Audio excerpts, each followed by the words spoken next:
¿Qué tal, amigos de Puntos y Comas? Nos da mucho gusto que terminen con nosotros la semana. Siempre es un placer servirles y ofrecerles información útil rumbo a los comicios del domingo 2 de junio del 2024. Ha habido una pregunta que se me ha quedado grabada en las últimas semanas de personas que de una forma u otra tienen inquietud por saber si existe algún requisito de carácter educativo, académico, escolar, con respecto a lo que deben de cumplir como requisito los aspirantes a alguna candidatura de elección popular. Y bueno, pues la única forma de precisar este dato es checando los requisitos que están establecidos en la Constitución y que de manera general se derivan prácticamente a las constituciones de todos los estados con muy pequeñas variantes. Pero fíjense ustedes que de entrada habría de considerar lo siguiente: no existe ningún requisito, absolutamente ninguno, de carácter académico que obligue a una persona que aspire a ser candidato y que sea candidato a un puesto de elección popular a cumplir con un prerequisito de esa naturaleza. Pero todo eso tiene, por supuesto, una razón y una justificación muy concreta en casos muy específicos. Muchas personas se preguntan de manera recurrente si se necesita tener algún grado de instrucción para desempeñar algunos cargos de elección popular, como presidente de la República, gobernador, senadores o diputados federales o diputados locales. La respuesta es que no. La Constitución Política de los Estados Unidos Mexicanos, que es la ley máxima que rige al país, no establece algún requisito de tal naturaleza para aspirar a ser postulado a algún cargo de elección popular, excepto aquellos que por su propia naturaleza y que por lo general son producto de designaciones o de invitaciones a alguna función de gobierno. Solo algunos de ellos requieren alguna especialidad en derecho o en otro tipo de disciplina vinculada al cargo. Por ejemplo, le pongo un caso muy concreto. No se puede ser fiscal de la República, fiscal de un estado o procurador de un estado si no tiene usted una carrera de abogado, porque evidentemente un fiscal y un abogado pues tienen que tener un conocimiento muy serio y muy formal de las leyes y en particular de las leyes penales. No se podría explicar, por ejemplo, que a alguien lo invitaran a ser secretario de salud y no fuera médico, o lo invitaran a trabajar como director de un hospital y no fuera médico.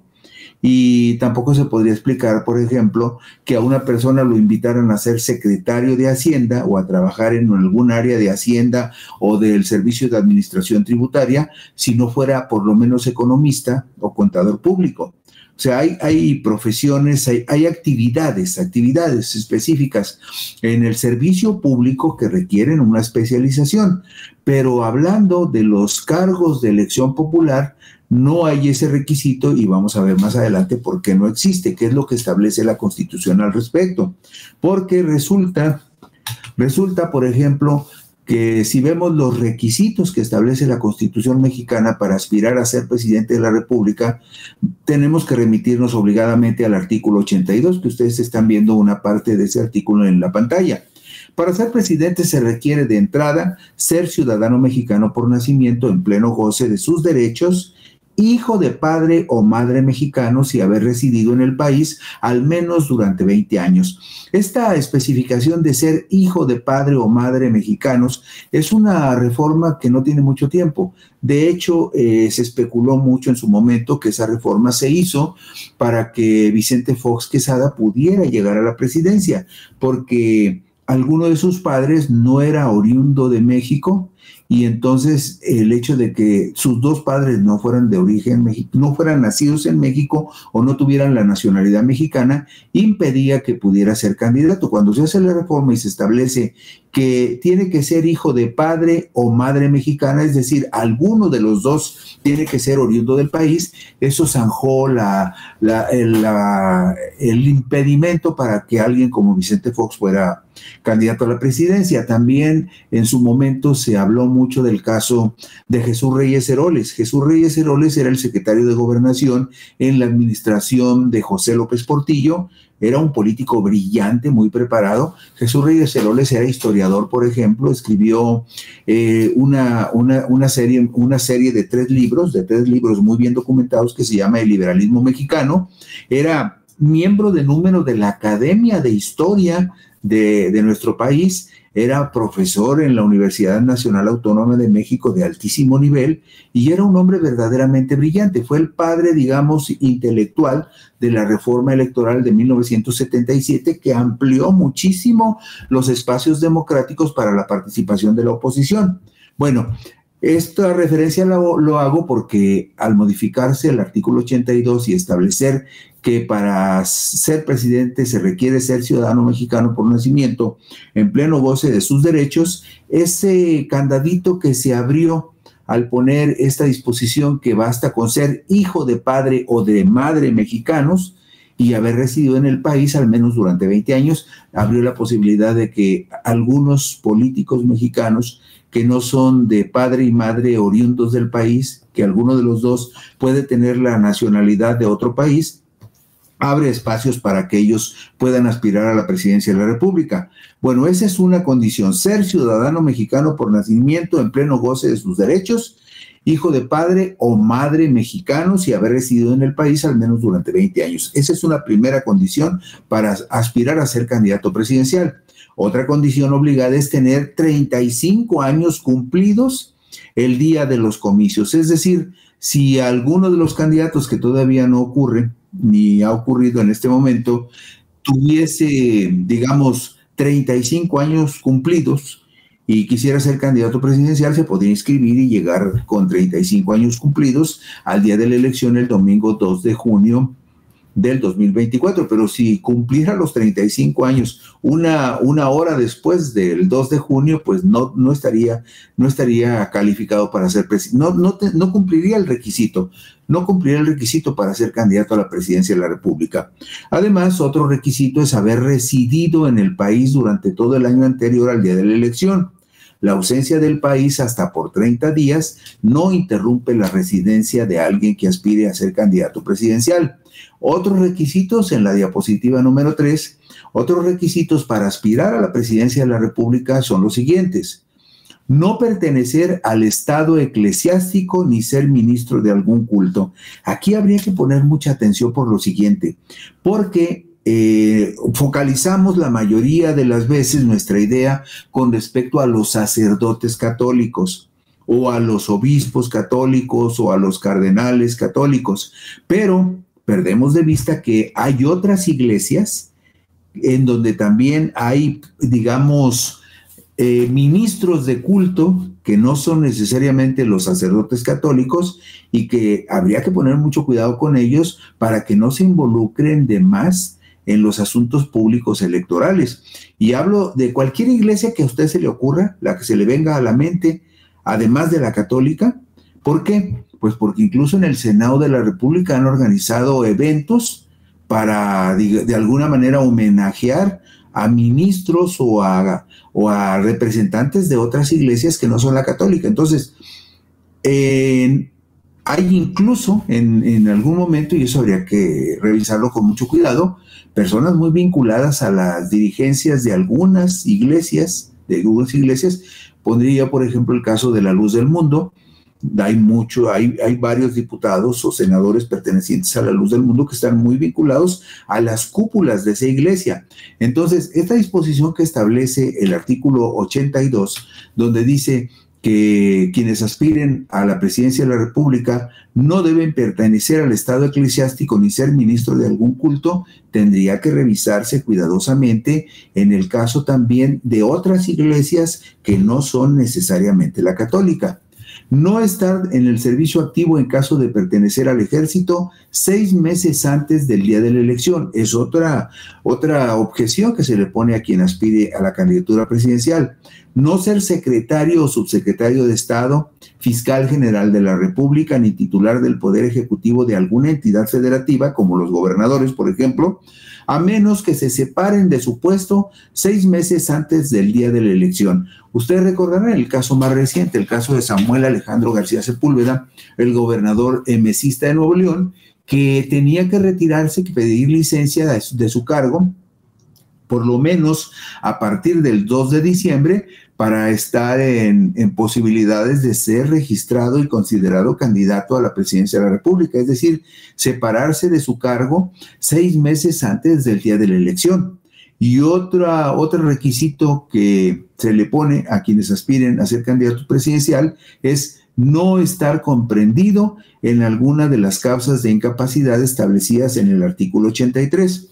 ¿Y qué es lo que dice el artículo 83? Bueno, pues lo vemos enseguida. El artículo 83 establece lo siguiente: el presidente entrará a ejercer su encargo el 1 de octubre y durará en el cargo 6 años. Este cambio de la toma de protesta del presidente el 1 de octubre es la primera vez que se va a aplicar en el sexenio de López Obrador. En el anterior presidente Peña Nieto, que ganó la presidencia, tomó posesión, ustedes lo recordarán, el 1 de diciembre del año 2012. Quien gane las elecciones el próximo 2 de junio, el 2 de junio del 2024, no va a entrar en funciones hasta el 1 de diciembre, va a entrar en funciones el 1 de octubre, lo que significa que López Obrador deja de ser presidente el último día del mes de septiembre del próximo año. Pero el asunto con respecto al artículo 83 y a los requisitos para ser candidato presidencial tiene que ver con lo siguiente. El ciudadano que haya desempeñado el cargo de presidente de la República, electo popularmente o con el carácter de interino o sustituto, o asuma provisionalmente la titularidad del Ejecutivo como encargado de despacho, por ejemplo, en ningún caso y por ningún motivo podrá volver a desempeñar ese puesto. Esto tiene que ver con un principio histórico importantísimo: la no reelección del presidente de la República. Entonces, quien haya ocupado el cargo de presidente de la República en cualquiera de estas categorías, en carácter de interino, sustituto o encargado, no podrá volver a ser postulado para el cargo de presidente de la República. Y después, estos son todos los requisitos que están en la Constitución para quienes aspiren a ser candidatos a la presidencia de la República. No hay otros. Y si ustedes notaron, no hay ningún requisito que determine que el aspirante deba tener algún nivel de instrucción o algún grado académico. No dice, quien aspire a ser presidente de la República tendrá que haber terminado por lo menos la primaria, o haber hecho la secundaria, o terminado la prepa, o tener una licenciatura. No hay ninguna disposición en ese sentido, ni tampoco establece que deba tener mucho menos una maestría o un doctorado. O sea, quien aspire a ser candidato presidencial tiene que cumplir estos requisitos y no hay ningún prerequisito sobre nivel de instrucción o grado académico. Es decir, incluso, aunque lo planteamos como una situación hipotética extrema, incluso puede haber una persona que no sepa leer, pero que sea muy inteligente, que esté muy identificada con la comunidad y que en algún momento el pueblo lo impulse para llegar a un cargo importantísimo, inclusive en presidencia de la República, porque no hay ningún requisito que establezca que la persona que aspira a este cargo deba tener algún nivel de instrucción o algún grado académico. Y sobre los diputados federales, en la diapositiva 5, la Constitución establece en su artículo 55 que para ser diputado se requiere ser ciudadano mexicano por nacimiento, en el ejercicio de sus derechos, tener 18 años cumplidos el día de la elección, ser originario de la entidad federativa en que se haga la elección o vecino de esta con residencia efectiva de más de 6 meses anteriores a la fecha de los comicios.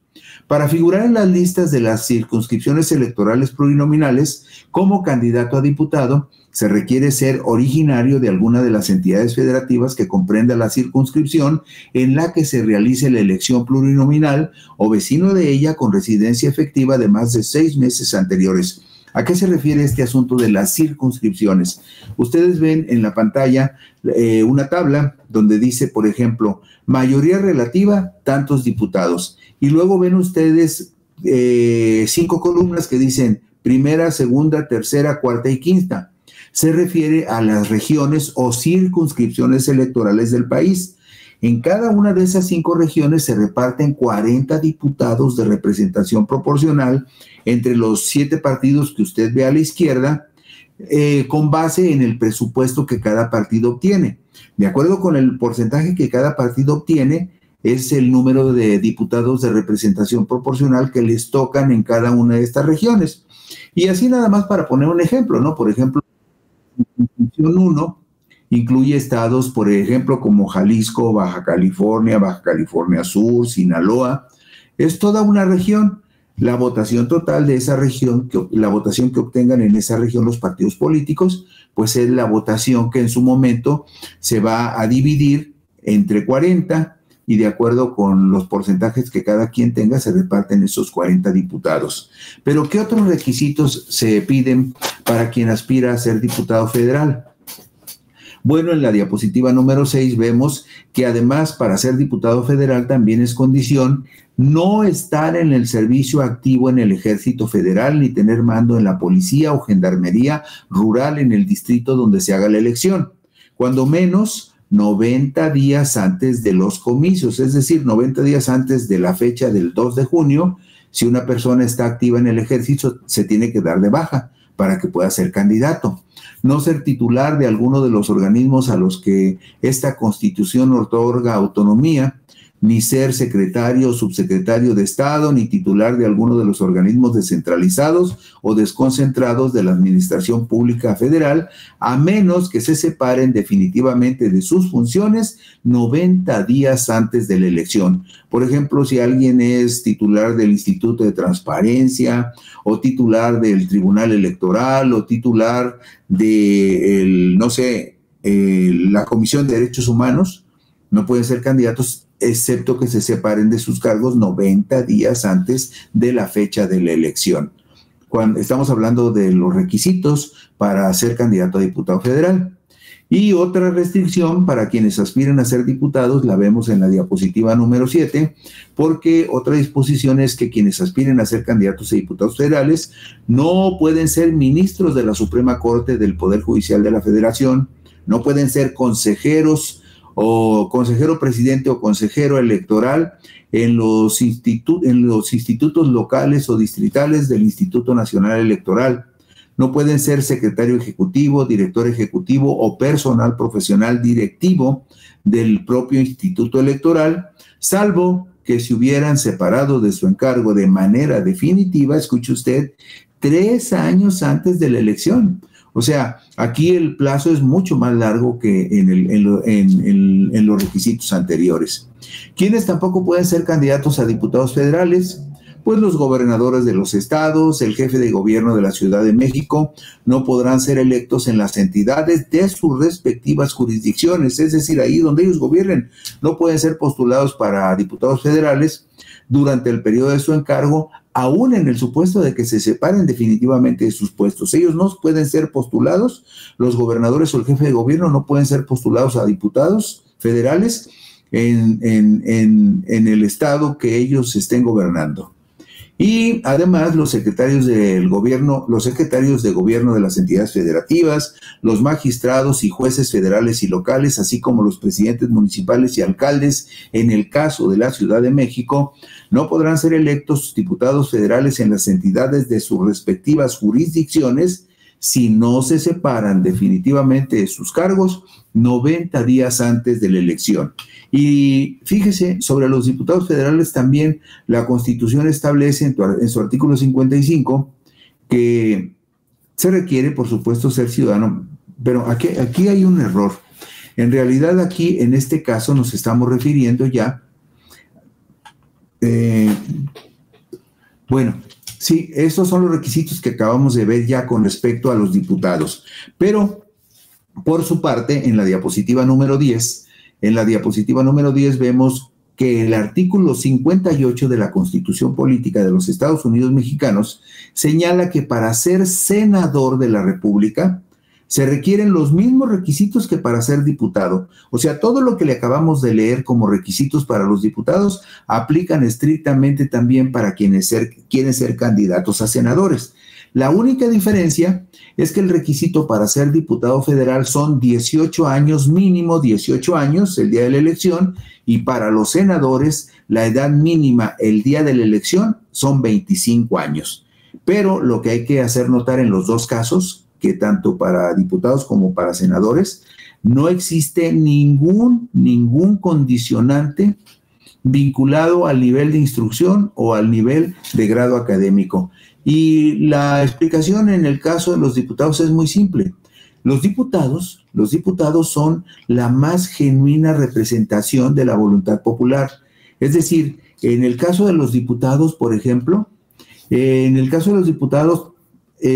cabida todos los ciudadanos que representen algún segmento de la población, de cualquier origen o condición social y económica: obreros, campesinos, ejidatarios, comuneros, jornaleros agrícolas, artesanos, artistas, médicos, profesores, representantes indígenas, representantes de movimientos por una libre orientación sexual, trabajadores y empleados de cualquier actividad o especialidad, profesionistas libres o asalariados, estudiantes y empresarios, por mencionar el más amplio escenario posible de la sociedad mexicana. Es decir, cualquier ciudadano, sin importar su origen, su grado académico de instrucción, nada de eso es una limitante para que cualquier ciudadano, que un grupo de personas lo apoye, lo respalde y vote por él, pueda llegar al Congreso de la Unión como diputado federal, porque los diputados federales son los representantes auténticos del pueblo.